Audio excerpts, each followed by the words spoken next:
Mama, where are we going today? 4-year-old Amy asked her mother from the back seat of the car. Her little feet dangled above the floor, not quite reaching it. The scenery outside the window was unfamiliar. A special place, Amy, her mother Charlotte replied with a smile in the rearview mirror. There was something unnatural about that smile. We'll be there soon. Amy clutched her stuffed rabbit tightly as she gazed out the window. She had sensed the changing atmosphere at home recently. Since her mother had started living with Daniel, it seemed the kindness toward her had gradually disappeared. Charlotte Johnson had divorced her husband a year ago. Amy's father never reappeared. Shortly after the divorce, Charlotte met Daniel Lopez and welcomed him into their home. At first, Daniel was kind to Amy, but as time passed, he began treating her like an unwanted burden. "This child limits our freedom," Amy had overheard him saying to Charlotte several times. "It's difficult to start a new life with a child." The car stopped in front of a large station. Amid the busy flow of people, Charlotte got out of the car and opened the back door. "Come on, Amy. Let's get out." Amy held her mother's hand as they entered the station. It was her first time visiting such a place. The high ceiling of the grand station, the never-ending stream of people, the announcements, everything was new and a little frightening. Charlotte led her to a row of coin lockers. Amy could see Daniel watching them from a distance. A strange smile played on his face. "Amy, wait here for a little while." Charlotte placed a small key in Amy's hand. The key felt cold, with a strange presence in Amy's tiny palm. "This is your home now. You need to stay inside." Before Amy could say anything, Charlotte pushed her into the locker and closed the door. Confused by the sudden darkness, Amy could only see faint light coming through a small air vent in the narrow space. Her heart began to pound fiercely. "Mama. Let me out." Amy began to cry. She pounded on the door with her tiny hands, but it wouldn't open. "Mama. Where are you? Mama." From outside, she could hear Charlotte and Daniel's voices. "Finally got rid of the nuisance," it was Charlotte's voice. "Now we can start a new life," Daniel replied. "No one will find her. This station is too crowded, nobody will notice one child crying. I feel a little guilty, but this is the best choice." Charlotte's voice gradually faded. "We can't afford to raise a child. Forget about it. A new town and a new life await us." Their footsteps grew fainter until they completely disappeared. Amy was left alone in the darkness. "Mama. Mama." Her voice eventually grew quieter and turned into sobs. The stuffed rabbit she clutched was her only comfort in this terror. Amy lost all sense of time. She didn't know how long it had lasted. She cried until exhausted, then began crying again. The cramped locker gradually became hot, and she started feeling suffocated. "Someone help me." Her voice had become almost inaudible. Just then, footsteps stopped outside the locker. "Is that a child crying?" came a man's voice. "Where is it coming from?" another male voice responded. Amy summoned her last bit of strength and cried out, "Help me." The locker door opened, and blinding light streamed in. Before Amy stood a kind-looking man. It was Thomas Green, wearing a station attendant's badge. "My God." Thomas wore an expression of shock as he gently lifted Amy out. "Are you all right, little lady?" Amy couldn't speak, just clung to Thomas while crying. Her body was damp with sweat and tears. Thomas's friend, photographer Robert Hudson, was also present. Witnessing this unusual scene, he took out his camera and began taking photos. Robert, out of professional habit, was trying to document this incident. "What are you going to do with her?" Robert asked. Thomas, while gently holding Amy, replied, "We have to contact the police. We need to find the parents who abandoned this child." As the camera shutter quietly clicked, Thomas asked Amy, "What's your name?" "Amy." She answered in a small voice. "Amy Johnson. It's going to be okay, Amy. No one will hurt you now, Thomas said gently. Amy, time to wake up. At the sound of a gentle female voice, Amy slowly opened her eyes. Looking up at the still unfamiliar ceiling, she was momentarily confused about where she was. But the sweet scent of pancakes wafting from beyond the door quickly brought her back to reality. Good morning, Maria. Mom. Amy still awkwardly pronounced the word mom. 3 months had passed since the adoption, but it was taking time for her to call Alan and Maria Walker dad and mom. Maria Walker smiled and sat on the edge of Amy's bed. She was a woman with warm brown eyes and a kind smile. The childless Walker couple had long wished to welcome Amy into their home. Breakfast is ready. Dad is already waiting. In the dining room, Alan was drinking coffee while reading a newspaper. He taught art history at a university and had a deep understanding of art and beauty. Good morning, Amy. Alan looked up from his newspaper and smiled as Amy entered the room. Did you sleep well? Amy nodded. She was still a child of few words. Even months after the locker incident, she sometimes woke up from nightmares. However, the stable daily life with the Walker family was gradually healing her emotional wounds. What would you like to do today? Maria asked as she placed pancakes in front of Amy. After thinking for a moment, Amy replied, I want to draw. Alan's face brightened. That's a good idea. The weather's nice, so how about drawing in the backyard? I'll work a bit beside you. After breakfast, Alan carried an easel and art supplies out to the garden.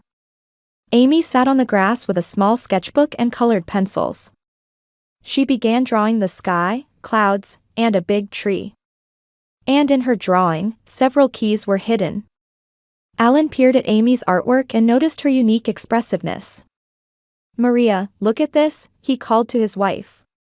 There's something special about Amy's drawings. Her sense of color and form is extraordinary. Maria agreed. You're right. She has talent. From then on, the Walker couple devoted themselves to nurturing Amy's artistic talent. They took her to museums and exposed her to various arts. Alan particularly enjoyed showing Amy books about jewelry design. Look, Amy. These rings and necklaces aren't just decorations. They tell stories. Amy was especially fascinated by the shimmer of gold and silver. By the time she was 10, she began standing out in her school's art classes. On her 12th birthday, the Walker couple gave her a small jewelry making kit. It's for expressing your creativity, Maria said. Amy hugged them both with gratitude. Thank you, Mom, Dad. By this time, Amy had become a full-fledged member of the Walker family. She had made friends at school and regained her smile. However, memories of her past never completely faded. The IKEA motif consistently appeared in her work, becoming part of her identity. In high school, Amy gained recognition in jewelry making classes. Her works were always sophisticated and expressed deep emotions. Her pieces featuring keys and locks left strong impressions on viewers. Your work has soul, said her art teacher, Jennifer Brown. You're not just creating beautiful things, you're expressing yourself. Amy smiled. All my pieces have stories. At 18, Amy earned a scholarship to the jewelry design department at a local university. Her talent was recognized there as well, and she consistently attracted attention at campus exhibitions. Your designs are very original, said department chair Professor Sarah Johnson. The key series is particularly impressive. Why are you so drawn to keys? After a moment's hesitation, Amy answered, keys hold special meaning for me. They can both lock and unlock. They connect the past to the future. For her final year project in college, Amy presented a jewelry collection titled Locked Memories. It consisted of pieces featuring various key motifs. This collection is based on the concept of releasing locked memories, she explained at the presentation. We all want to lock something away and release something else. I hope my work can be a bridge between those desires. Her project received great acclaim and led to an exhibition at a local gallery. There, she caught the eye of a buyer from a high-end jewelry store, who offered her a job immediately after graduation. However, Amy had other plans. She was determined to launch her own brand. With Alan and Maria's support, she rented a small studio and started a brand called Locked Memories. "It's an adventure, but we believe in your talent," Maria encouraged her. "Forge your own path. We're always on your side," Alan added. Amy's designs gradually began to attract attention. Her key-themed necklaces and bracelets became particularly popular among young women. Her story became part of her brand story, resonating with many people. "My designs contain my own story," she said in an interview. "It's not just about suffering, but also about hope and rebirth." By 25, Amy had legally changed her name and was living as Caroline Walker. Her brand had boutiques in New York and Los Angeles and had achieved national success. Even celebrities wore her jewelry. One day, she was interviewed by a famous business magazine. The article featured her success story and graced the cover. With the headline, "Caroline Walker, Radiance Born from Locked Memories," she also spoke about her past in the article. "I was adopted at the age of 4. I don't know where my biological parents are. But Alan and Maria Walker, who raised me, are my true parents. Without their love and support, I wouldn't be who I am today."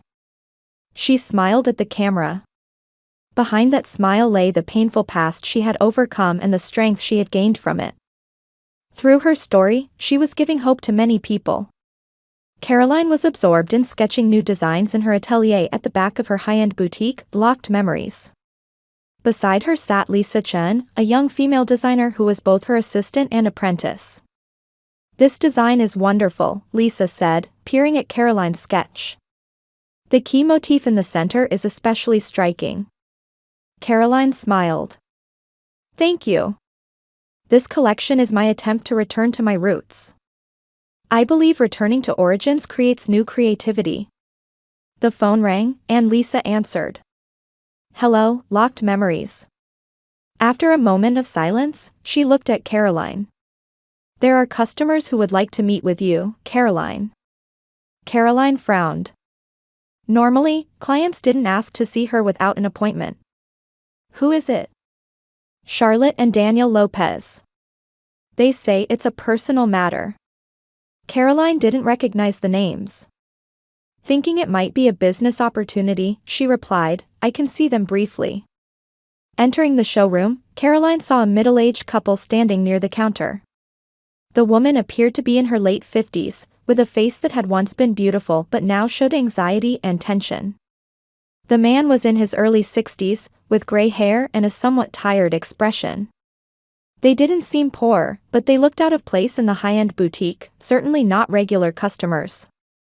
"You're Caroline Walker," the woman said in a trembling voice. Her eyes glistened with tears. "I'm Charlotte Lopez. I'm your mother." Caroline felt the blood drain from her face. The world seemed to stop for a moment. She had imagined this moment before, but when it actually arrived, she wasn't prepared. "What kind of joke is this?" she said coldly. Charlotte stepped forward. "It's not a joke. You are really my daughter, Amy Johnson. We found you through that magazine article. Your photograph, your features, you look just like us." Daniel joined in. "We've been looking for you all this time. It took years to find you." Caroline couldn't move from the spot. She felt other customers in the store watching with curiosity. She took a deep breath, trying to regain her composure. "Please come this way," she guided them to a private room in the back. After closing the door, she turned to face them. "Why have you appeared now, after all this time?" Charlotte began explaining through tears. "We've been looking for you all along. That day, we had no choice but to leave you. Daniel and I were struggling financially, we intended to place you somewhere temporarily." Caroline tried to maintain her composure, but anger and confusion swirled inside her. "Temporarily? By locking me in a locker?" Charlotte faltered momentarily but quickly continued. I was young and foolish. Daniel and I were really struggling. We tried to take you to a shelter, but the procedures were complicated. Daniel interrupted. We came back. It took us years to find you. Caroline found no credibility in their words. Biological parents suddenly appearing after more than 30 years. And their story lacked consistency and authenticity. Charlotte reached out. Look, your photo. I've always carried this with me. She presented a faded photograph of Caroline as a baby. It was indeed a picture of young Amy. We loved you. We still love you, Charlotte continued. After you were gone, our lives fell apart. Daniel and I suffered for years. Looking at the photo, Caroline was overwhelmed by complex emotions. It was indeed her. But what did that mean? Had they truly regretted their actions and searched for her? Why appear now? She asked calmly. Why didn't you search for me when I was a child? Charlotte and Daniel exchanged glances. Daniel answered, we did search for you. But you had been adopted, and it was difficult to access records. Also, we had problems. What kind of problems? Caroline inquired. Charlotte carefully chose her words. Actually, we've been having some financial issues.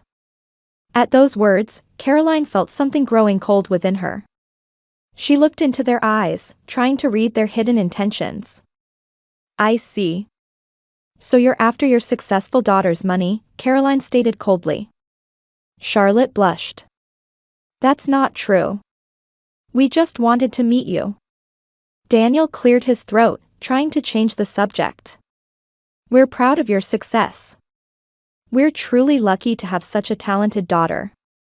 Caroline smirked. After abandoning me for over 30 years, you now claim to be proud? A heavy silence enveloped the room. Caroline stood by the window, gazing at the street outside. Various emotions were conflicting in her heart: anger, sadness, confusion, and strangely, a little curiosity. Please tell me more, Caroline suddenly said. Tell me more about yourselves. If you're truly my parents, there are things I want to know in more detail. Hope colored Charlotte's face. Of course. I'll answer anything. Then come to my house tomorrow afternoon. Caroline took out a business card and wrote her address on the back. 2:00. I have things to consider until then. Charlotte preciously accepted the card. Thank you, Amy. I mean, Caroline. I have a request, Caroline said with a stern expression. Please don't call me Amy. I am Caroline Walker. That's my name. After they left, Caroline instructed Lisa to cancel the rest of her appointments for the day. She returned to her atelier alone and stood by the window, looking up at the sky. Her mind was in turmoil. That night, Caroline called her adoptive parents. Alan and Maria were surprised by her words but responded calmly. You should proceed carefully, Maria said. Even if they are your real parents, their intentions are questionable. We trust your judgment, Alan added. Just don't expect too much. After hanging up, Caroline pulled out an old album. Photos of when she first came to the Walker family, and photos from a few years later. She was smiling happily. Alan and Maria had taught her the true meaning of family. Finally, she took out an old photograph from a special drawer. It was the photo taken when Thomas Green rescued her from the coin locker. She hadn't looked at this photo for a long time. It was a symbol of her past and the source of her art. And there was a detail in the photo she hadn't noticed before. Two people in the background, Charlotte and Daniel. They had turned back before leaving, and the camera had coincidentally captured that moment. The next afternoon, Caroline was looking out the living room window. Her home was in a quiet suburb, with large windows facing a spacious garden where spring sunlight streamed in. She checked the clock repeatedly. 10 minutes until 2:00. The doorbell rang, and Caroline took a deep breath. She reminded herself to stay calm and not be swayed by emotions. Opening the door, there stood Charlotte and Daniel. They were dressed more formally than the previous day, clearly trying to make a good impression. "Thank you for inviting us," Charlotte said with a smile. She was holding a small box. "This is a small present for you." Caroline accepted it and led them to the living room. "Please, have a seat. Would you like something to drink?" "Water is fine," Daniel replied. He looked around the room, taking in the sophisticated interior that testified to Caroline's success. When Caroline returned from the kitchen with water, Charlotte urged her to open the box. "Open it." Inside was an old small silver key pendant. "This was given to you by my mother when you were a baby," Charlotte explained. "When you disappeared, I kept this as a memento." Caroline took the pendant and held it up to the light. It was indeed old, with delicate craftsmanship that suggested it was handmade. "Tell me more about yourselves," Caroline said calmly. "What have you been doing since that day? How have you supported yourselves?" Charlotte began a detailed story. According to her, they were young and poor, unable to afford raising Amy. Charlotte, a recently divorced single mother, had met Daniel and was trying to start a new life when they faced financial difficulties. "We intended to place you in a shelter. But the procedures were complicated," Charlotte explained haltingly. "That day, we were looking for a place to temporarily leave you as a last resort." Daniel occasionally nodded, adding, "We were foolish. A mistake of youth. Afterward, we searched for you many times." Charlotte continued, "After you disappeared, we deeply regretted our actions. We consulted the police, but you had already been adopted, and the records were sealed." Her story sounded plausible and emotional. However, Caroline sensed contradictions in it. "How did you make a living afterward?" Caroline asked. "Daniel worked in construction. I did clerical work," Charlotte answered. "We were never wealthy, but we managed somehow." Daniel cleared his throat.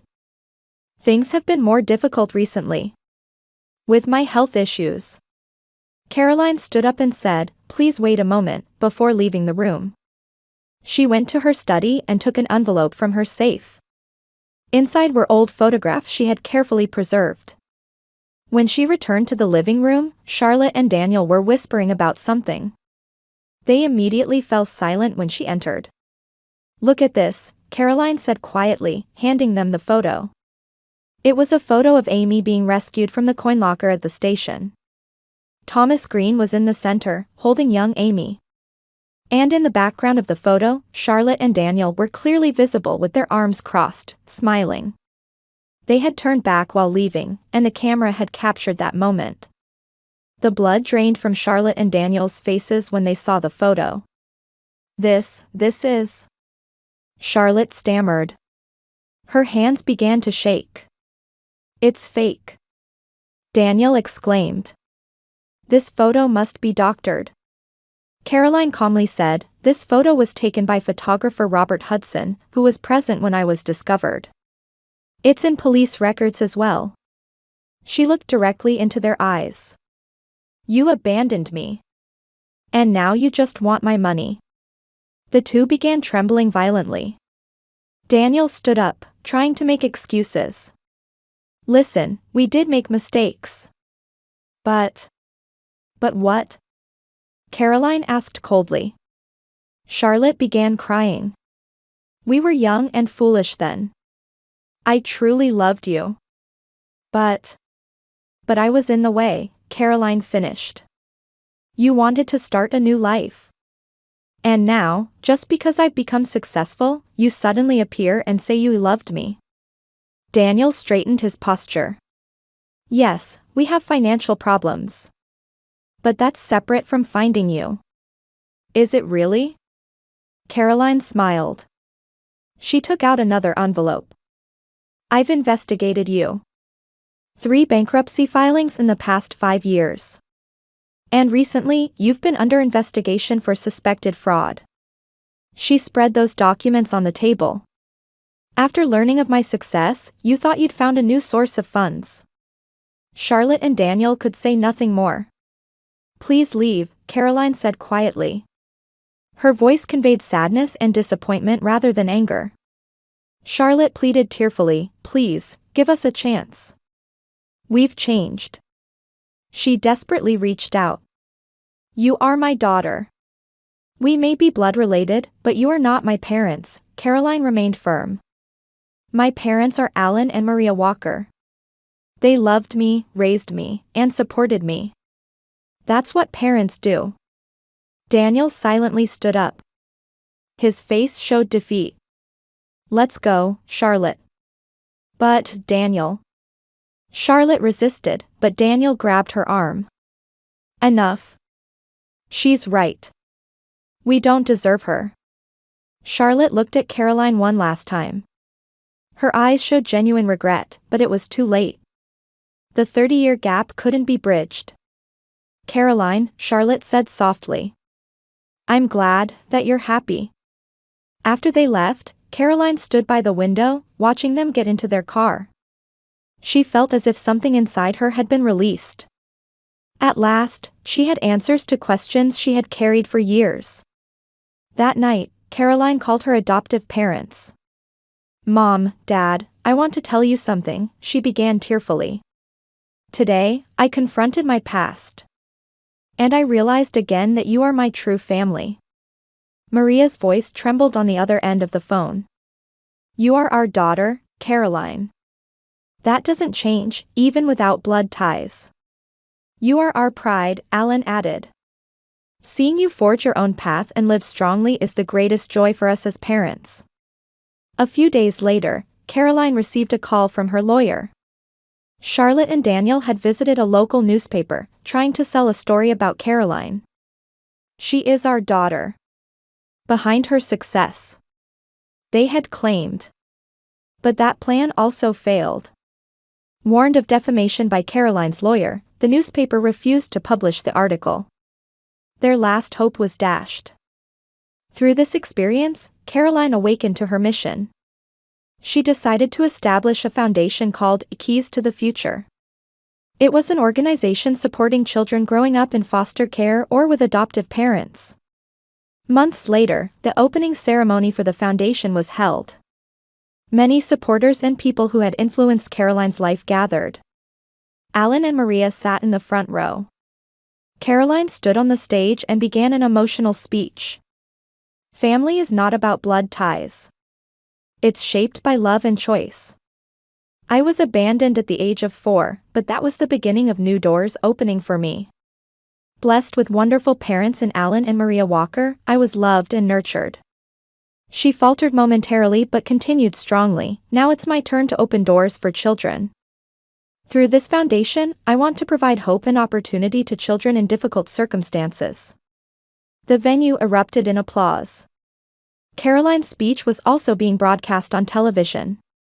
In an apartment in a distant town, Charlotte and Daniel were watching the television screen. Tears of regret glistened in Charlotte's eyes. What have we done? She whispered. Daniel silently stood up and left the room. Their relationship was also falling apart. The two who had lost sight of true value had no future. Meanwhile, Caroline was beginning a new chapter. Through the foundation's activities, she would bring light to the lives of many children. Her past wounds had transformed into the power to help others. And she knew. True family is not bound by blood ties, but by love and dedication. Her life was proof of that. A child who was abandoned, saved by love, and now standing on the side of saving others. That was the story of Caroline Walker.